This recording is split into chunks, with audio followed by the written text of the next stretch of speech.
Oh, what do we have over here? In this best of three between Oliveira and Classic, we see an SCV move across the map at a very high pace. Or well, at the same pace as always, but it just got sent a little bit earlier. And it seems to be going in for a little bit of an eBay block. My dear friends, family, and other creatures of the sea. This is one of those builds that, if you think about it, is just really tricky to deal with. I often get questions about, like, oh, Harstem, if they do an eBay block, how do I win? What is the right response? And honestly, the right response against eBay block is not getting eBay blocked. Because if that eBay goes down and it gets close to finishing, you are not taking your natural base at a decent time whatsoever. You're going to be so freaking delayed if you want to kill it. Very often what we see Protoss players do is actually head towards the third base. This can be blocked by the Terran if they're quick with the SCV response. And I think here we are actually going to be seeing a bit of a block. Oh my god. Classic did a very good job there with the movement. Managed to get that Nexus down. And although this worked, I still don't super love this position. There's going to be potentially some fast Hellions, maybe some quick Cyclones. Of course, Classic has no clue what actually is coming his way. It could be really anything. He has seen that it was a gas first. So this is a kind of an old school version of this build where you open up with a gas first, you get into the Marine, and you still allow yourself that really fast factory. It delays your CC a little bit, but because you also delayed your opponent's natural, it's usually going to be fine. We have a high ground command center coming down, and that makes me believe that we're going to be seeing a swap here onto this barracks, and most likely go for at least one or two Hellions. I would be shocked to see Cyclone here. Yeah. Because if it is Cyclone, why the hell are we building the CC upstairs? That wouldn't make any sense. Adept now starts scouting for potential proxy starports. This is a very common type of response out of Terran. When they get the eBay block, the Protoss takes a different base, but then proxy a starport over here, proxy a starport over here. You can get those 4 Hellions into one of the bases, and if the Protoss is not there with his entire army, TOS is pretty much freaking dead. Alright. Oh, this is actually a really cute build. Oh, I love this. This is so cool. It's going to be 4 Hellion plus 1 Reaper into just a second barracks. I'm seeing a tech lab come down. And the reason why this Reaper is being added in, because very often a response when you're split off is going to be to build a battery at this base. So you can kind of keep these bad boys alive and then form a wall with a pylon, and a unit in the middle. If that was the case, now you have that Reaper that can bounce away the units. We're going to have to wait and see how Classic is going to approach this. As the pylon comes in, here come the 4 Hellions plus the Reaper. Let's see in how good of a position he's actually going to be. Well, not in that great of a spot. Oliveira runs in. He's going to get a lot of kills here. Second Phoenix shows up as well. It's going to be 7-8 kills minimum. Actually, maybe just 6. Nah, it's going to get a couple more, obviously. There we go. 7. It's going to get the 8. It's going to get the 9 as well. Oh. Big damage here. 24 workers to 22. Orbital is done. That means that production on the workers is going to start soon. And this is a bad spot to be in for Classic. He doesn't necessarily have very fast tech. Yes, he has decently timed Phoenixes. But it's not like his follow-up tech is great. We see Oliveira already heading into tank. Cyclone. We see Stim. Oh my. Good lord. It's gonna get another Marine here. No, I was gonna say, if you get another Marine here, it's just a guaranteed all-in with just Stim. I'd much rather see a tech lab and going for a combat shield. His Marine production is going to be phenomenal. He's going to have a tank, maybe 1 or 2 Cyclones in the mix. I think this Cyclone is for a little bit of added safety as well. I'd be shocked if he adds another Cyclone after this. I'm smelling a tank coming in behind all of that. So we have Twilight Council, third base. I think a sentry just got warped in as well. Yeah, there we have it. So it's a little bit hard to judge here for Classic what the correct call is, because I feel like there's very little correct calls at this moment. If he goes into Colossus, he might die. If he goes into Charge, he might die. We have a worker cut here right now out of Oliveira. So he's really focusing hard on building units, and has been focusing hard on building units. Adding in those depots as well. I mean, I'm just having a really difficult time seeing how Oliveira is going to lose if he decides to push out across the map. Charge is probably not even going to be done. If it is going to be done, it's going to be barely done, which is of course fine.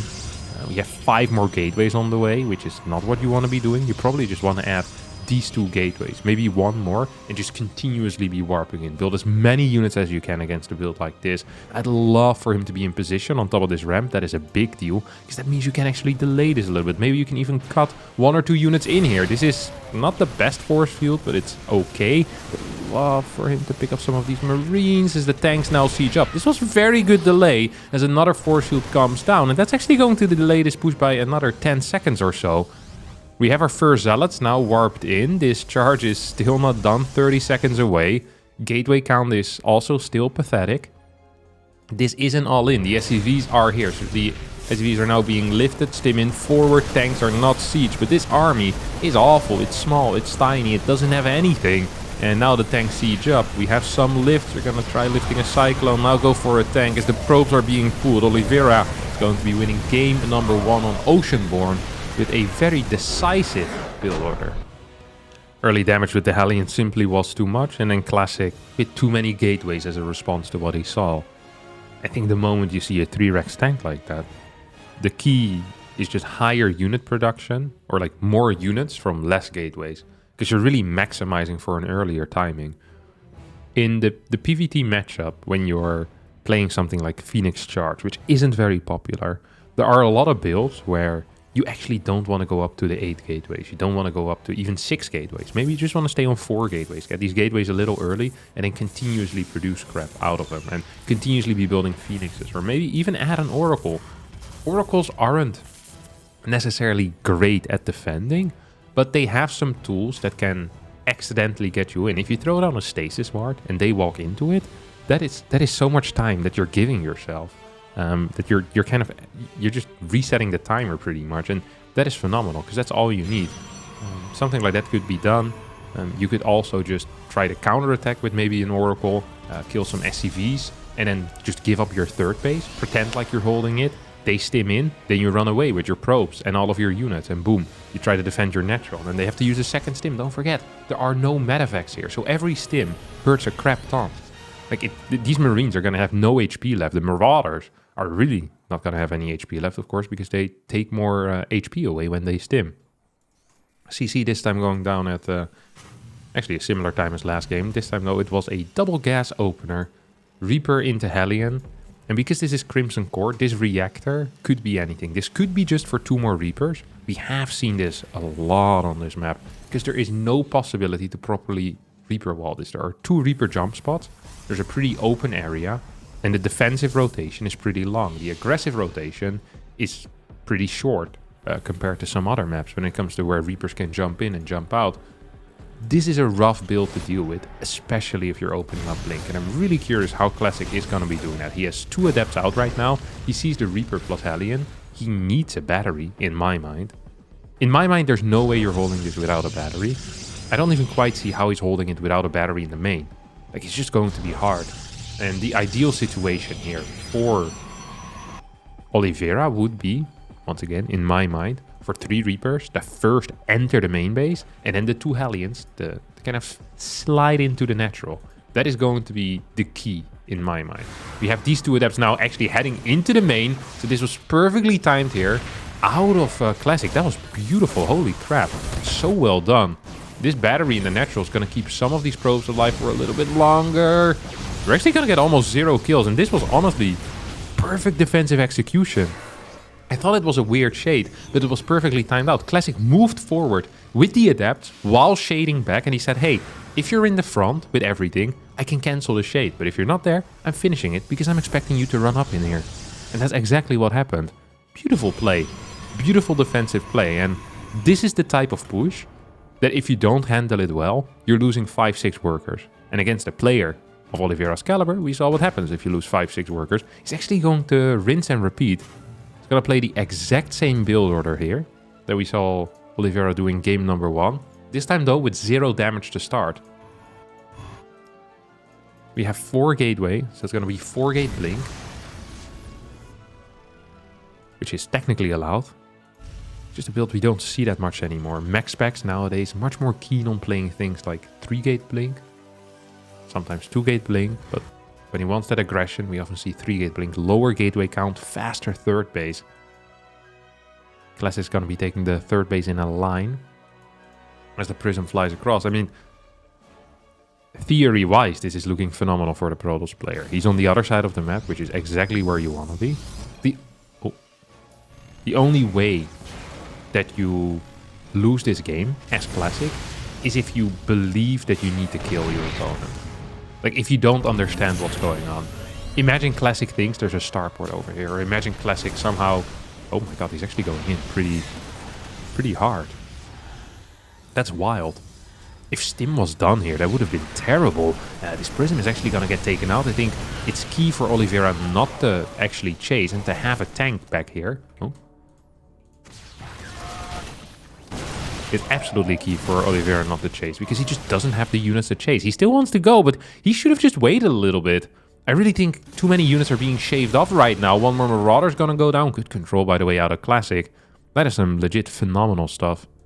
SCV's now coming from the side. This doesn't even make any sense, and it is revealing the intention so clearly to his opponent. I don't understand that at all. I really don't. I mean, this army is simply too small. I don't think it can do anything. 4 more gates are on the way. We have so many freaking Stalkers here. Tank is sieging up. Every time you siege up a tank, it's going to delay your push even further. Stim has already been used. One of these Marauders is legit 3 HP. A Stalker sneezes in its direction, it's gonna fall over, covered in snot. There's no way to die. Loving this 4 Stalker split off as well. It's a good move. It's going to try and pick up some of these reinforcements. One of these Marines is gonna fall. Tank is probably gonna win this fight, I reckon. No, not if you blink on forward. It's gonna be 3 volleys. Oh, not if the Stalkers die, I guess. But tank at least gets taken out. That's a pretty big deal. Immortal is out now as well. Charge has started. There's no third base. Like, let's actually look at this situation. If Oliveira does nothing and just goes home, he's not even in that bad a spot. However, picking up and going home is going to be pretty rough. He's also pulling 10 SCV, so I don't think he's planning on doing that. New Stim comes in. Super Battery is active, not aiding too much in this fight. Well, now with some target fire on these Stalkers, it actually does start working hard. Immortal targeting down these Marauders. GG gets called, and after 2 short games, we're now tied up. Game number 3, we're actually going to go for another eBay block. There is something beautiful about this. I don't know why, but I just love it. I love the fact that Oliveira did the exact same build order twice. Or well, not the exact same build order, but at least the same follow-up from different build orders. And now he's like, never mind. That thing in game number 2 didn't work. Back to the eBay block, boys. And I'm shocked to see Classic not respecting this at all. Like, he's just sending down a late probe to get that Nexus down. And he's gonna find an eBay, and this eBay is more than halfway done. I mean, he's gonna go for a Zealot this time. Oh, this is one of those nasty responses. Oh, I don't love that. I really don't love that at all. Oh. So, you're using a Chrono Boost. You're supply blocking yourself. You're building a Zealot. This is a really uncomfortable opener for TOS, money-wise. Because you just lost a lot of money, right? You have less probes. You're also going to be oversaturating one of your bases for a long time. I don't actually know what the correct response is. I'm going to be real with you. If you scout it this late, I don't think there is a right answer. But this is definitely a wrong answer, I think. I much preferred what Classic did in the first game. I think you can defend everything. It's very difficult, and you need to, you need to scout very well. You need to, your units need to move perfectly. But this is just, you're just guaranteed to be behind at this point. Like, this is just not that good for you. Just let's take a look here at the tech timing as well. General standard tech timing would be 2 minutes, maybe 29 seconds into the game. Look how late we are already here. We're now 2 minutes and 46 seconds into the game. And just now we're going to get a robotics facility. It's going to be Zealot, Stalker, Stalker. This is actually somewhat going to work out because we have the exact same build as in game number 1, which is shocking given the fact that Oliveira saw a Zealot shoot him. If you know that the bases are not split, this Hellion build doesn't make a whole lot of sense. Think back of game number 1 where the bases are split, you can just run into the main, and if they're blocking, you can throw a grenade, you push the unit out of the way. That is not the case here, because all the units are just going to be in the natural. That means that they can kite, they can dodge the grenade, they can stand over here, form like a semi-wall, and then move over to the ramp. Now, the one thing that Classic is really afraid of once more is going to be a starport drop into the main base. This probe is now moving to the left. It's going to scout these units. Stalkers instantly move down. Zealot moving in position as well. Probes just evacuate. I think this is the correct call. This is 100% the correct call. As, oh my god, you can't make this up. He still managed to run through. He's going to get 3 kills. He's going to get more kills, I think, right? He's going to get 1 or 2 more kills. He's going to get 3 more kills. Maybe even 4 more kills. Doesn't quite get that last shot. 6 in total. Pretty decent early game here. Now, Classic with a completely different follow-up. Completely different follow-up. With the Prism, with the Stalky boys. Has a lot of units here. Observer moving across the map already as well. Oliveira legitimately just had one build for this tournament. And that's this. So he has places to be.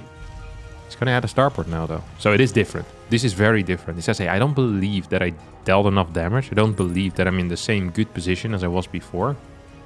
Dude, I was so afraid of these stalkers blinking in. And then I realized this is just with a robotics facility. So there's no blinking. The only blinking is going to happen here is with the Prism heading into the main. But this bad boy is already in position. Scouted the robotics facility. Hasn't scouted anything else. Doesn't know whether there's a Twilight. But might be aware of the lack of a Twilight. Marines now making their way into the main base. As Oliveira really setting up for a solid defense. Could lose this depot. And should lose this depot. Gonna get 1 SCV shot. Yeah, and this depot is that I actually think you should just stay here, buddy. I think staying here is a completely fine thing to do. Because now you're just going to be losing some Marines for free. Oh, this is nasty. He really wants to defend this depot. And as a result, he ends up losing, I think, 4 or 3 Marines. Yeah, he loses 3 Marines. Keeps the depot alive. Depot is only 100 minerals. Of course, also building times. Like maybe 120 minerals. But I think I'd rather have my Marines alive, to be honest. Especially because that depot is actually a liability. You can defend the depot and your mineral line at the same time. So it's just really awkward. Like now a stalker warp in or a stalker drop could happen over here and actually clear some extra SCVs. That's exactly what's gonna happen. Losing this depot was the greatest thing that ever could have happened to him. It actually was. Now he's completely out of position for this drop. Yeah, he's gonna lose 2 more SCVs. A little bit of a, I wouldn't call it a blunder, but definitely a mistake. As a couple of SCVs are going down. I think I saw another Marine fall as well. And it's just these small things that can deal so much damage. We have an 8 Marine drop at the same time heading into the natural. That's why probably neither player was responding that fast to this general micro. Did feel that Classic got the better end of this trade. As 2 probes do end up falling down. Oh, there's Stim on here, of course. Oh, good lord. Do we have Blink? We have no Blink.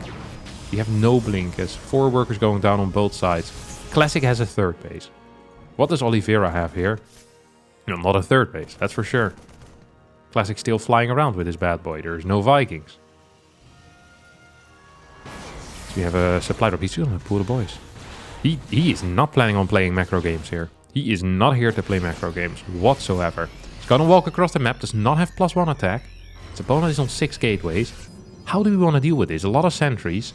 Could we move down onto the map? I don't think we can. We can maybe force field out a little bit. I think in this case, force fielding these ramps and then counter-attacking with Zealots is a semi-viable play, giving up this base. Here we go, good set of initial force fields. Hold position now, sentries being pulled back. The micro is phenomenal here out of Classic, absolutely phenomenal.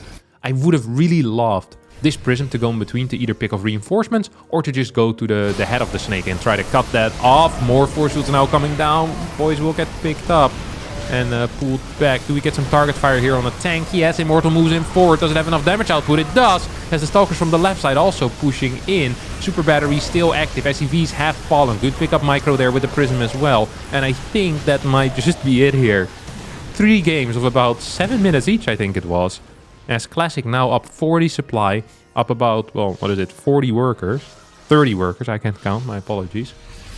Starts Blink, because the only way that he loses this game is if his opponent starts dropping like crazy and gets in a good spot. Army supply is now pretty heavily in favor of Classic as well, and he still has these batteries. Zealot flank coming up from the top side, as these medevacs are largely empty. I think this should just be it. Oliveira not willing to leave quite yet, as the Prism now goes across the map. But, I mean, with no workers here, 2 supply drops. This is looking rough. Classic sees the lack of a third base, like, nice. Nice. Gets the warping in. And you kill 3 workers now. That's like 10%. Look at that. That's 10%. That's 20%. Beautiful stuff. And Liberators are now on the way, but you're not really outproducing your opponent. Classic's gonna take a 4th base, which is... I mean, I legit don't care about that move. It's gonna say something negative. Like, oh, why are you spending 400 minerals and not defending against someone on 18 workers? But he's so far ahead that it doesn't matter. He could start teching to a mothership right now and be fine. There we go. Scan comes down. Oliveira realizes it's over. And so do we. That's going to be it for me today. I hope you all did enjoy this series. If you did, don't forget to like, subscribe to the channel. And I'll see all of you next time for a new video. Thanks so much for watching, and bye-bye.